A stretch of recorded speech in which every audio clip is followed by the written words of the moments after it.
Republicans have finally granted Democrats their wish. Well, kind of. I mean, they wanted to have more review. They wanted to have more witnesses in front of them. But now, at least, the FBI will take a look. It's called a supplemental background investigation. What does it mean? We're not exactly sure. But it's a hell of a lot different place than we were just 24 hours ago. Watch this. If the president and the Republican majority had asked for the FBI to do an investigation at that time, like we asked, it would likely be finished by now. None of us have talked to or questioned James Roach, Lynn Brooks, Liz Swisher, Tom Kane, or Chris Dudley. Now, 2 points for that clip. One, they were talking about this as a done deal. This process has been malignant and now it's over, but it isn't. Secondly, there were names there of people that should be spoken to. One of them you heard from last night, Lynn Brooks. Right now, another person from that list you just heard Senator Feinstein giving, Liz Swisher, one-time roommate of Debbie Ramirez, therefore Yale classmate of Brett Kavanaugh, joins us now on Primetime. Thank you for taking the opportunity. I know that this isn't what you've been dying to do with your life, but I'm glad you've recognized how much it matters right now. Thank you for having me, Chris. All right. So you heard me talking to your friend Lynn last night, and her feelings that she's a Republican, she believes in Kavanaugh's pedigree as a jurist, but she heard him say things under oath that she knows not to be true. Do you share her opinion? I do. I absolutely share her opinion. How so? What do you know about Brett Kavanaugh that he was not truthful about in the hearing? Well, I've known Brett since the very beginning of freshman year. He was always one of the beer-drinking boys, and I drank beer with him. I liked beer. There's no problem with drinking beer in college. The problem is lying about it. He drank heavily. He was a partier. He liked to do beer bongs. He played drinking games. He was a sloppy drunk. He was more interested in impressing the boys than he was in impressing the girls. I never saw him be sexually aggressive, but he definitely was sloppy drunk. So, in terms of the allegations of a more serious nature, you have nothing on that. You never saw him do anything that you would call wrong or offensive or inappropriate with any women.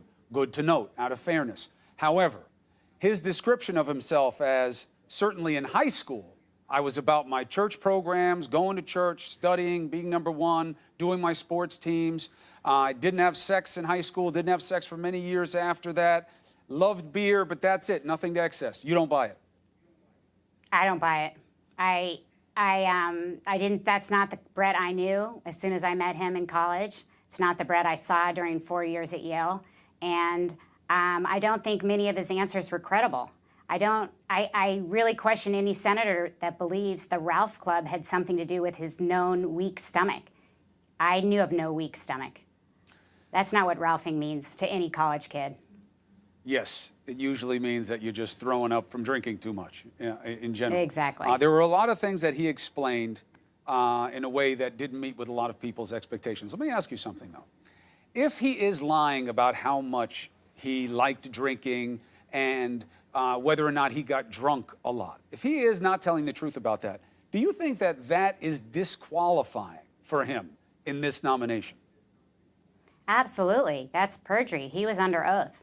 Even if it's not about the main allegations, even if he's telling the truth that I'm not the one who did this to Christine Ford, I didn't do what your former roommate at Yale, Ramirez, alleges. I never did that to her. I was never there. I didn't do any of that. If he's truthful about all that, but not telling the truth about how he was with booze, that's enough for you?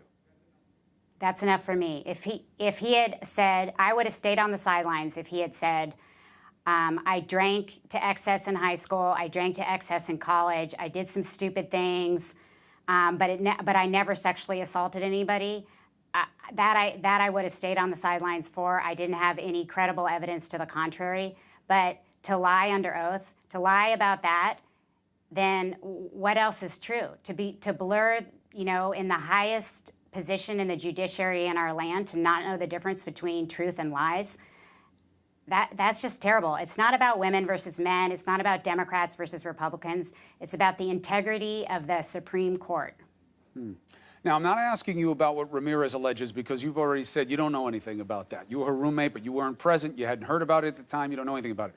Let me ask you something. Are you willing to talk to the FBI? I'm willing to talk to the FBI, yes. And that's a little bit of a scary proposition, too. You know, one of the differences, even if you put out a sworn statement, which some people have, I think in Mark Judge's case, it was through his attorney. So that's a little tricky in terms of whether or not that's a sworn statement that has the same penalty of a felony that others do. But when you sit across from the FBI, you have to tell them the truth or it's a crime. Not a problem for you? Not a problem for me. I believe in the truth. Liz Swisher, thank you very much for taking this opportunity. I know it is not a conversation that you've been dying to have, but it matters to the country. It matters right now. Thank you. Thank you, Chris. All right.